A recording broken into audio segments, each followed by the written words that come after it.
जय हिंद दोस्तों। पिछले वीडियो में हमने देखा था बहुपद वास्तविक संख्या के जो बेसिक क्लास थे उनके बारे में हमने अध्ययन किया था। और जो बेसिक क्लास थे बहुपद, उसमें हमने आपको ऑब्जेक्टिव के 3 टाइप्स बताएं जिनसे ऑब्जेक्टिव पूछा जाता है। और इस वीडियो में आप लोग को बताऊंगा ऑब्जेक्टिव कहाँ से पूछे जाते हैं और कौन से वो टॉपिक हैं जो इम्पोर्टेंट होते हैं एग्ज़ाम के लिए, और सभी जो समीकरण होते हैं उनको सोल्व करने की तरीका बताऊंगा बिल्कुल बेसिक से, जिन्हें आप अभी देख सकते हैं कॉपी पे लिखा हुआ, जो बहुत बेसिक से पढ़ाया जाएगा।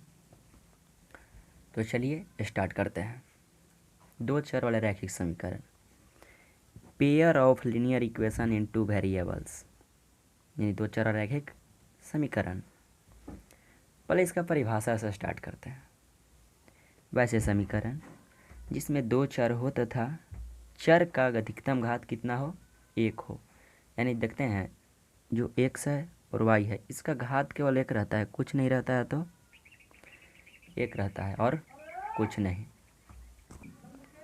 और देखिए ये जो समीकरण है यहाँ यहाँ x तथा y दो चर हैं, x तथा y दो चर हैं, और x और y का एक घात है। देखिए जो x और y का इसमें क्या है, एक घात है केवल, इससे ज़्यादा नहीं है, सिर्फ एक घात। यानी इसे ही बोलते हैं दो चर वाला रैखिक समीकरण।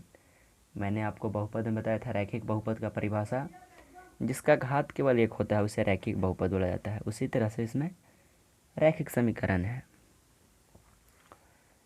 चलिए तो अब देखते हैं दो चर रैखिक समीकरण का युग्म, यानी जो दो चर रैखिक समीकरण होते हैं उनका जोड़ा। यानी इसे आप फर्स्ट मान सकते हैं, इसे आप सेकंड मान सकते हैं, इसमें कोई दिक्कत वाली बात नहीं है। मैंने मान लिया। देखिए पहला मानते हैं a1x plus b1y plus c1, ठीक। a2x plus b2y plus c2 equal to कितना है, 0। यहाँ से कोई दिक्कत नहीं होनी चाहिए। जहाँ देखिए क्या होता है, a1 a2 b1 b2 c1 c2 एक वास्तविक संख्या होता है। यानी वास्तविक संख्या कहने का अर्थ है ए प्लस भी हो सकता है, माइनस भी हो सकता है, रूट भी हो सकता है, इसे ही वास्तविक संख्या बोलते हैं। नेक्स्ट, संगत तथा असंगत समीकरण की जांच समीकरण युग्म की तुलना से। यानी संगत और असंगत होने की जो शर्तें होती है उसे मैं इस टॉपिक में कवर कर रहा हूँ। पहले तो मैं समीकरण जो होता है युग्म उसे लिख दिया, इसे फर्स्ट आप मान सकते हैं, इसमें आपको कोई परेशानी नहीं होनी चाहिए, और इसे आप सेकंड मान लीजिए, ठीक। तो देखिए जो a1 बटा a2 है, यदि b1 बटा b2 के बराबर नहीं होगा, जो a1 है और ये दोनों का अनुपात b1 बटे b2 के अनुपात के बराबर जब नहीं होगा तो क्या होता है, तब समीकरण का अद्वितीय हल होता है। अद्वितीय का अर्थ होता है एक, उसके जैसा और कोई नहीं, अद्वितीय हल होता है। तथा समीकरण संगत होगा। समीकरण क्या होता है, संगत होता है, यानी इसका हल होता है। इसका ग्राफ प्रतिच्छेदी होता है। इसका जो ग्राफ होता है प्रतिच्छेदी। जैसे प्रतिच्छेदी कहने का अर्थ है, मान लीजिए ये कोई लाइन है, यदि हम इसका ग्राफ खींचेंगे तो एक ऐसे आया, एक और ऐसे आया। देखिए यहाँ पे मिल गया, यानी प्रतिच्छेदी। एक दूसरे के जब प्रतिच्छेद यानी ये छेदते हुए गुजर जाते हैं, उसी को कहते हैं प्रतिच्छेदी। चलिए नेक्स्ट देखते हैं। यदि कंडीशन ऐसा मिल जाए a1 बटे a2 b1 बटे b2 के बराबर हो, लेकिन c1 बटे c2 के बराबर नहीं हो, तब क्या होता है, समीकरण का कोई हल नहीं होता है। तब समीकरण का कोई हल नहीं होता है, तथा यह जो समीकरण कहलाता है संगत नहीं असंगत कहलाता है। यह जो है असंगत, यानी इसका हल ही नहीं होगा तो यह संगत है। और देखिए इसका ग्राफ क्या होता है, समांतर होता है। जैसे इसका ग्राफ समांतर कैसे होगा, जिन्हें मैं यहाँ बताता हूँ। जैसे आपने कोई एक वक्र कोई ग्राफ लिए, मान चलिए एक ऐसे लाइन गुजरा और एक ऐसे लाइन गुजरा, ये दोनों कभी नहीं टच करेंगे एक दूसरे में, और जब टच नहीं करेंगे तो इसका हल भी नहीं होगा, और जब टच करेगा तभी एक्स और वाई का हल मिलता है दोस्तों, ठीक है। तो क्या होता है, इसका ग्राफ समांतर होता है। थर्ड कंडीशन देखिए, तीनों बराबर हो, जिसमें तीनों अनुपात जो होता है A1/A2 equal to B1/B2 equal to C1/C2, यानी तीनों के अनुपात बराबर हो। इसका जो होता है अनंत हल होता है, इसका जो हल है अनंत होता है, इसका कोई गिनती नहीं कर सकते हैं, इसका अनंत हल होगा। तथा यह संगत कहलाता है। संगत कब कहलाएगा? जब हल होगा, और असंगत जब हल नहीं होगा। और इसका जो ग्राफ है समपाती होता है। समपाती यानी समपात यानी एक ही पाथ है, यानी यह रास्ता, जिसे मैं अच्छे से बता देता हूँ। देखिए, एक कोई लाइन है और यहाँ से एक हमारा लाइन गुजरा, ठीक है। और यदि इसी पे एक लाइन और गुजर गया हो ग्राफ का, तो क्या कहलाता है? समपाती। क्या कहलाता है? समपाती। तो जो ग्राफ था और इससे दोनों के तुलना से आप समझ गए होंगे। और यही टॉपिक है दोस्तों, जो यही टॉपिक है, यहीं से एक ऑब्जेक्टिव निकल कर आता है, जो 1 नंबर के होता है ऑब्जेक्टिव, यहीं से एक निकल कर आता है। आपको ख़ास तौर पे ध्यान देना पड़ेगा और समझना पड़ेगा। और मैं हर वीडियो जो है, जो पेज है, इसका लिंक जो है डिस्क्रिप्शन में डाल देता हूँ PDF का, आप भी नोट कर लें। देखिए, हम क्या होता है, जब एक हल होता है तो ग्राफ एक जगह प्रतिच्छेद करता है, और जब कोई हल नहीं होता है तो समांतर, यानी सीधे जाते रहता है। इसको दुनिया से कोई मतलब नहीं है, इसका कोई हल नहीं होगा भाई। और अनेक हल यानी 2 लाइन हो गया, या इसका यहाँ भी टच कर रहा है, यहाँ सारा जगह इसका टच कर रहा है, इसका कोई पता ही नहीं इसका कितना हल होगा, इसका अनंत हल होगा। तो ये जो रेखा कहलाता है समपाती कहलाता है, ये समांतर कहलाता है, और ये जो है प्रतिच्छेदी कहलाता है।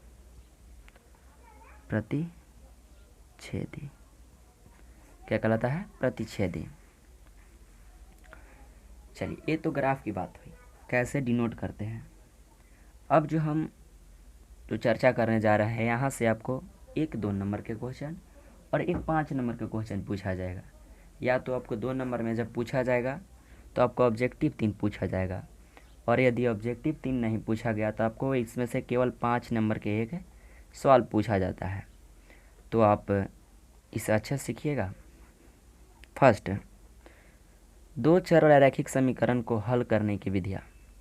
जो इसमें 2 चर रैखिक समीकरण होता है, उसे तभी आपने सीखा हल होता है नहीं होता है, ये सब जानने के लिए। अब सीखिए कि इसका हल होता कैसे, आखिर इसका विधि क्या है। तो पहला विधि है विलोपन विधि। कौन सा विधि है? विलोपन विधि। दूसरा प्रतिस्थापन, तीसरा ब्रजगुणन, चौथा ग्राफीय या इसे आलेखीय विधि बोलते हैं। आपको जो समझ में आए वो समझ लीजिए। चलिए, तो शुरू करते हैं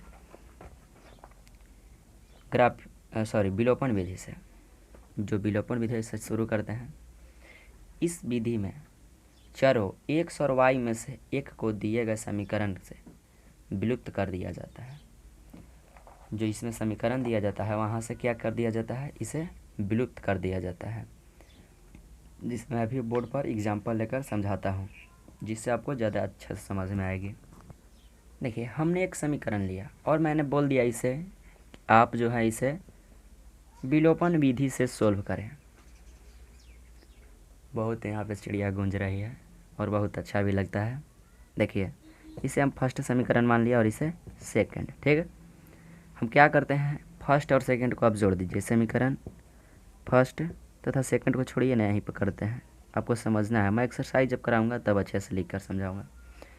इसे आप फर्स्ट प्लस सेकंड कर दीजिए, तो देखिए प्लस प्लस ही रहेगा और माइनस प्लस वही रहेगा, ये दोनों कैंसिल हो जाएंगे। देखिए, एक दूसरे को क्या कर दिए? विलुप्त कर दिए। एक कितना हो जाएंगे? 2x, और एक कितना हो जाएगा? 2। x का हमें वैल्यू कितना मिलेगा? 2/2। कितना कैंसिल? 1 मिला। x का वैल्यू 1 जब मिला, अब x का वैल्यू जो मान होता है समीकरण किसी में रख दीजिए, फर्स्ट में रख दीजिए। समीकरण फर्स्ट कितना है? x + y = 2। x + y = 2। x का वैल्यू 1 + y = 2। y = 2 - y 1 = 1। आप समझ गए कैसे होता है विलोपन विधि। अगर समझ में नहीं आया तो आप बोलिए, मैं विलोपन विधि के अलग वीडियो बनाऊंगा, प्रतिस्थापन विधि का अलग वीडियो और ब्रज गुणन विधि के अलग वीडियो और ग्राफीय का भी अलग। तो चलिए अब नेक्स्ट देखते हैं जो होता है प्रतिस्थापन विधि। देखिए प्रतिस्थापन विधि, इस विधि में एक चर को दूसरे चर से प्रतिस्थापित कर दिया जाता है। इस विधि में एक चर को दूसरे चर से प्रतिस्थापित कर दिया जाता है। इसका डिफिनेशन हो गया।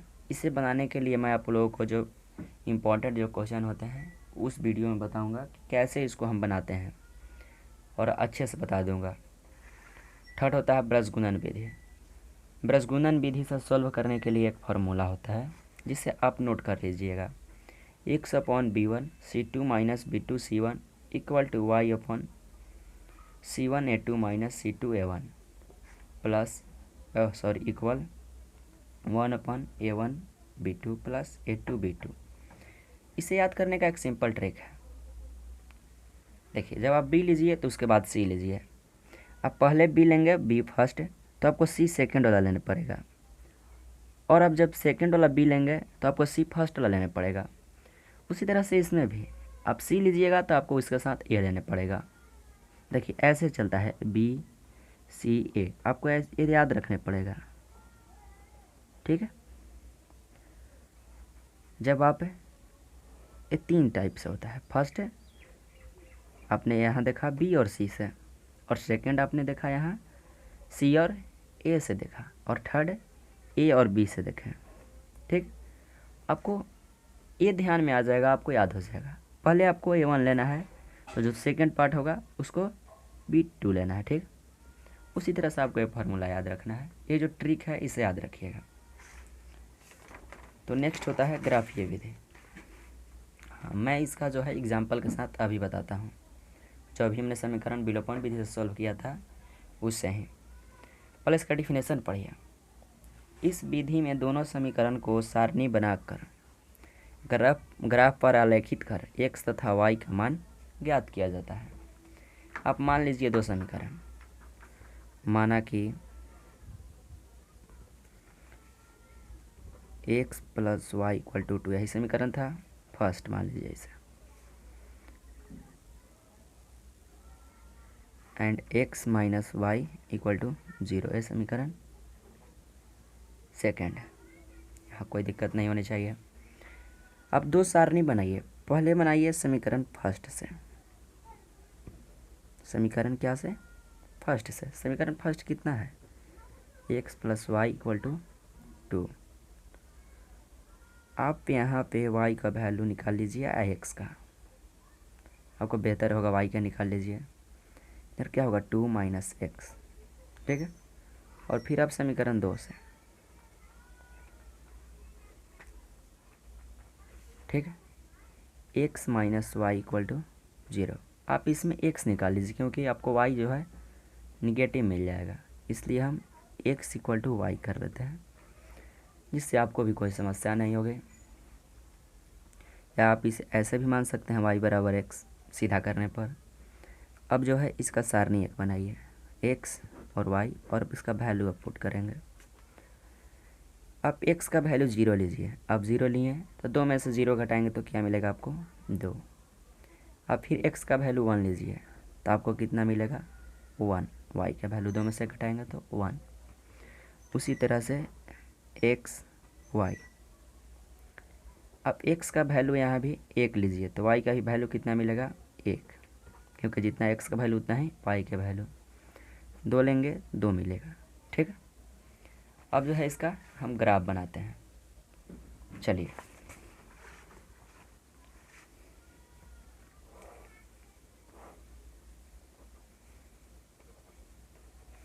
x dash x y and y dash, जो इधर साइड होते हैं सारे निगेटिव होते हैं और इधर साइड पॉजिटिव मिलता है। इसे फर्स्ट, इसे सेकंड, इसे थर्ड, इसे फोर्थ क्वाड्रेंट कहा जाता है, यानी प्रथम चतुर्थांश, द्वितीय चतुर्थांश, तृतीय एंड चतुर्थ चतुर्थांश। देखिए प्लस, जो फर्स्ट चतुर्थांश होता है इसमें प्लस प्लस, और इसमें प्लस माइनस, इसमें माइनस माइनस, और इसमें प्लस और माइनस, सॉरी यहाँ पे होता है माइनस और प्लस, मैंने शायद प्लस माइनस बोल दिया था, माफ़ करिएगा। चलिए यहाँ होता है मूल बिंदु जिसका निर्देशांक होता है 0 0। ठीक, अब कुछ वैल्यू रख लीजिए जिससे आपको अच्छे से समझ में आ जाए। अगर ग्राफ का कॉपी रहता तो और बेहतर से समझ जाते हैं। अगली बार कोशिश करूँगा आपको ग्राफ पे ही बताने का। चलिए अब यहाँ से सारणी से आप मान रखिए समीकरण फर्स्ट से। एक बार x बराबर 0 रखें तो y का वैल्यू कितना मिला 2, यानी x बराबर 0 तो 0 यहीं होगा और y का वैल्यू कितना है 2 1 2, यानी यहाँ 0 और 2 का हमें निर्देशांक कहाँ मिला वहाँ। एंड सेकेंड 1 एंड 1 मिला है। ठीक, यानी x का वैल्यू 1 और y का वैल्यू 1, यहाँ 1 एंड 1। ठीक, और नेक्स्ट देखिए x का वैल्यू है 1 एंड 1, इसका भी वैल्यू कहाँ है 1 एंड 1 पे। ठीक, इसी जगह पे। और नेक्स्ट है 2 एंड 2, यानी 2 1 2 और 2 1 2। ठीक, अब दोनों को मिला दीजिए, इस समीकरण को मिलाइएगा, ऐसे चलेगा। ये ग्राफ नहीं है, थोड़ा इधर उधर हो जाएगा, माफ़ करिएगा मुझे। और ये एक लाइन है। ठीक है, ये दोनों कहाँ पे कटे, 1 और 1 पे। तो यहाँ पे देखिए निर्देशांक हमें क्या मिला, निर्देशांक मिला हमें 1 और 1। और क्या होता है x और y निर्देशांक होता है ना, x का वैल्यू हमें कितना मिल गया 1 और y का भी वैल्यू 1। आप लोग समझ गए होंगे। मैंने आपको आज ऑब्जेक्टिव की जो सारी क्वेश्चन जहाँ से पूछता है वो सारे बता दिया। अगले वीडियो में हम लोग पढ़ेंगे द्विघात समीकरण क्या होती है और इसका जो बेसिक और द्विघात समीकरण के जो फॉर्मूला निकलता है, इसे मैंने सिद्ध किया है, आप पीछे देख सकते हैं, सिद्ध किया है, मैं आप लोगों को उसमें बताऊंगा। और मैं आप लोगों को एक प्रॉमिस करता हूं कि आप लोगों के जो है ऑब्जेक्टिव और सब्जेक्टिव में लगभग आप लोगों को 80 प्लस मैथ में नंबर दिलवा कर रहूँगा। और अगर आपको मेरा काम अच्छा लग रहा था, आप मुझे सपोर्ट कर सकते हैं